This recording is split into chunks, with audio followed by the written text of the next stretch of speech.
मेरे प्रिय भाई बहनों, मित्रों, साथियों एवं प्यारे बच्चों, आप सबको जय मसीह की। मित्रों, आप सब लोगों का आज भोर के समय भोर की प्रार्थना में आप सबका स्वागत है। मित्रों, मुझे पूरा विश्वास, पूरी आशा है कि आप सब लोग अच्छी तरह से हैं, स्वस्थ हैं, सेहतमंद हैं, क्योंकि परमेश्वर आपके साथ में। मित्रों, मैं आज भोर के समय सबसे पहले वचन बताऊंगा, फिर प्रार्थना करूंगा। परमेश्वर आपको आशीषित करेंगे। परमेश्वर आपको स्वर्गीय फल देंगे। परमेश्वर आज आपकी हर एक मनोकामना पूरा करेंगे। मित्रों, आपको परमेश्वर आज जीवन देने जा रहा है। मित्रों, आप विश्वास के साथ में मांगो, आपको परमेश्वर अनंत जीवन देगा। मित्रों, मैं सबसे पहले वचन बताऊंगा, फिर प्रार्थना करूंगा।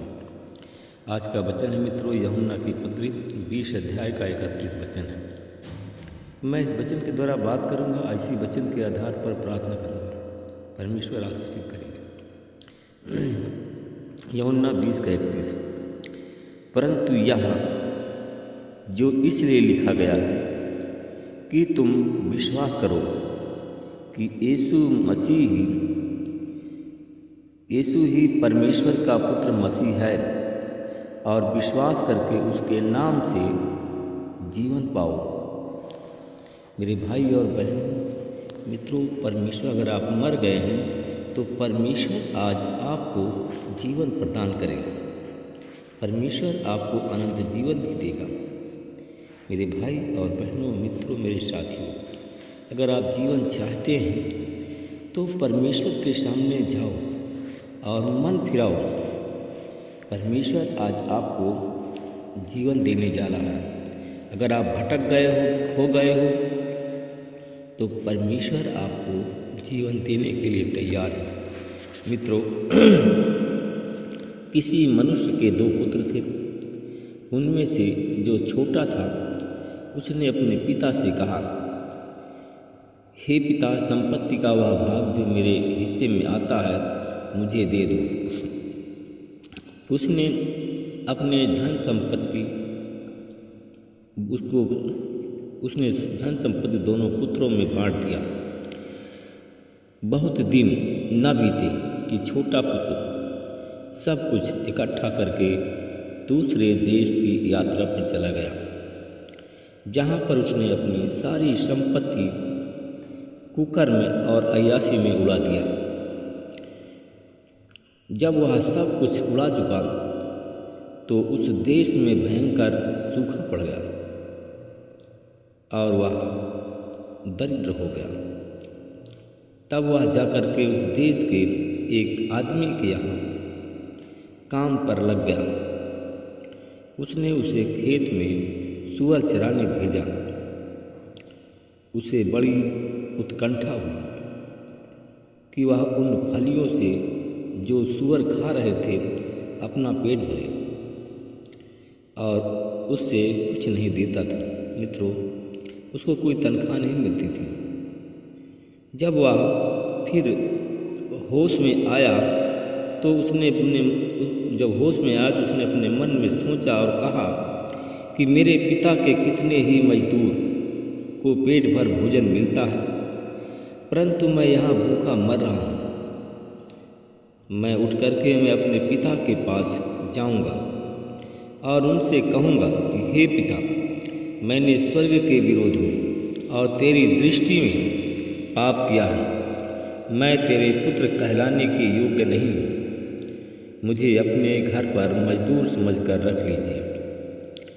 वह उठकर अपने पिता के पास में आया, परंतु जब वह काफ़ी दूर ही था तो किसी ने उसे पिता से बताया कि तुम्हारा पुत्र जो खो गया था, जो मर गया था, वो आ रहा है।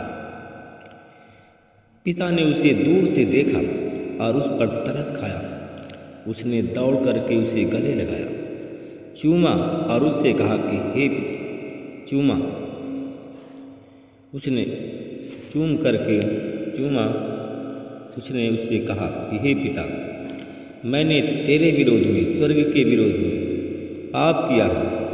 अब मैं तेरा पुत्र कहलाने के योग्य नहीं रहा। परंतु हे पिता, जैसे तुम्हारे घर में नौकर रहते हैं और नौकर अच्छे से अच्छा भोजन करते हैं, अपने दासों की तरह मुझे रख ले। परंतु उसके पिता ने कहा कि शीघ्र अपने अच्छे अच्छे वस्त्र निकालो, इसे पहनाओ, इसके हाथ में अंगूठी पहनाओ, जूतियाँ पहनाओ और इसके लिए भोजन का अच्छा प्रबंध करो, जिससे हम आनंद मनाएं। क्योंकि मेरा पुत्र यह खो गया था, यह मेरा पुत्र मर गया था, अब जीवित हो गया है और अब मिल गया। और वे आनंद मनाने लगे। मित्रों, जब उसका ज्येष्ठ पुत्र जो खेत में था, बड़ा लड़का, जब आया तो घर के निकट पहुंचा तो उसने देखा कि गाने बजाने नाचने का शब्द सुनाई दे रहा है। किसी एक नौकर को बुला करके उसने पूछा कि यह सब क्या हो रहा है। उसने उससे कहा कि तेरा भाई आया है, इसलिए कि तेरे पिता ने उसके लिए उसको कुशल पाया, जीवित पाया, इसलिए कि अच्छे भोजन का प्रबंध किया। यह सुनकर के वह गुस्सा क्रोधित हो गया और भीतर नहीं जाना चाहता था। इस पर उसका पिता बाहर आकर के उस बेटे को मनाने लगा। परंतु उसने अपने पिता को उत्तर दिया, देख, मैं इतने वर्ष से तेरी सेवा कर रहा हूँ, तेरे साथ रह रहा हूँ, तेरी एक भी आज्ञा को मैंने नहीं टाली, परंतु तूने मुझे कभी मेरे लिए एक छोटा सा भोजन का मेरे नाम से प्रबंध नहीं किया। मैं अपने मित्रों के साथ में कि आनंद मनाऊं।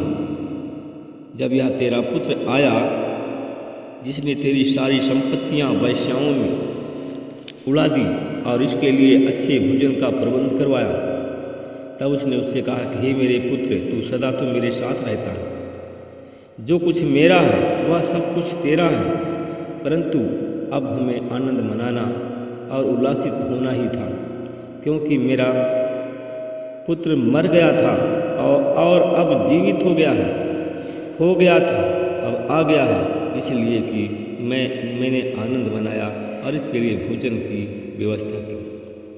मेरे भाई और बहनों, मित्रों, मेरे साथियों, जो लोग प्रभु में भटक गए हैं, अगर वो आना चाहते हैं, वो मर गए थे, अगर वो जीवित होना चाहते हैं तो प्रभु के पास में आए और अपने पापों की क्षमा मांगे, परमेश्वर उसे जीवन प्रदान करेंगे।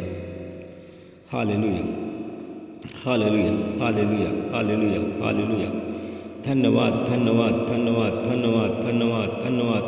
अनुग्रहकारी पिता, मैं आपका धन्यवाद करते हुए आज भोर के समय फिर आपके चरणों में आ रहा हूँ। हे प्रभु, आपने पूरे दिन, उन्हें पूरे रात भर हमको सुरक्षित रखा, हमारे पत्नी बच्चों को सुरक्षित रखा, और जितने लोग हमारे चैनल में जुड़े हुए हैं, विश्वासी लोग, जो लोग आप पर भरोसा बनाए हुए हैं, उन सबको सुरक्षित रखा। मैं इसके लिए प्रभु जी आपका धन्यवाद करता हूँ। कितने लोग जो हैं अविश्वासी लोग, कितने लोग आप पर भरोसा नहीं करते हैं, कितने लोग आज बीमार हैं, कितने लोग आज अस्पताल में हैं, कितने लोगों के घर में आज रोना चिल्लाना मचा हुआ है, कितने लोगों के घर में कितने लोग आज सो गए हैं, परंतु परमेश्वर पिता तो दया का धनी है, अपने लोगों को सुरक्षित रखा। हम आपका धन्यवाद करते हैं प्रभु जी। मैं उन लोगों के लिए प्रार्थना करता हूँ जो लोग बिछड़ गए हैं, आपकी आज्ञाओं का पालन नहीं करते हैं, वो आज बीमार हैं परमेश्वर पिता।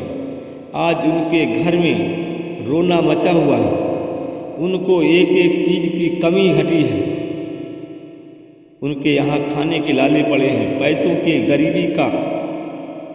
गरीबी का माहौल उनके घर में बना हुआ है। मैं ऐसे परिवार के लिए प्रभु जी में प्रार्थना करता हूँ।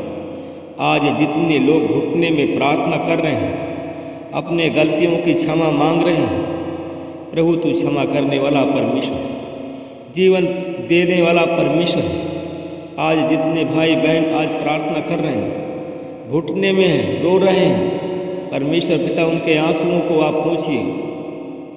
आज उनके पाप क्षमा किए जाएं और उन लोगों को जीवन प्रदान करें परमेश्वर पिता। मैं धन्यवाद करता हूँ परमेश्वर पिता। मैं उन लोगों के लिए प्रार्थना कर रहे हैं। उनके आंसुओं को आप पोंछिए और उन्हें जीवन प्रदान करें। और उन लोगों के लिए प्रार्थना करता हूँ जो लोग बीमार हैं, वो अपने आप को जिंदा नहीं समझते, मरे हुए के समान हैं। उन्हें प्रभु यीशु मसीह के नाम से जीवन प्राप्त हो। मैं ऐसे लोगों के लिए प्रार्थना करता हूँ, उन बीमारों के लिए जिनकी बीमारी बड़ी है। मैं उन लोगों की बीमारी से छुटकारे की सामर्थ्य देता हूँ और यीशु मसीह के नाम से उनको जीवन प्राप्त हो।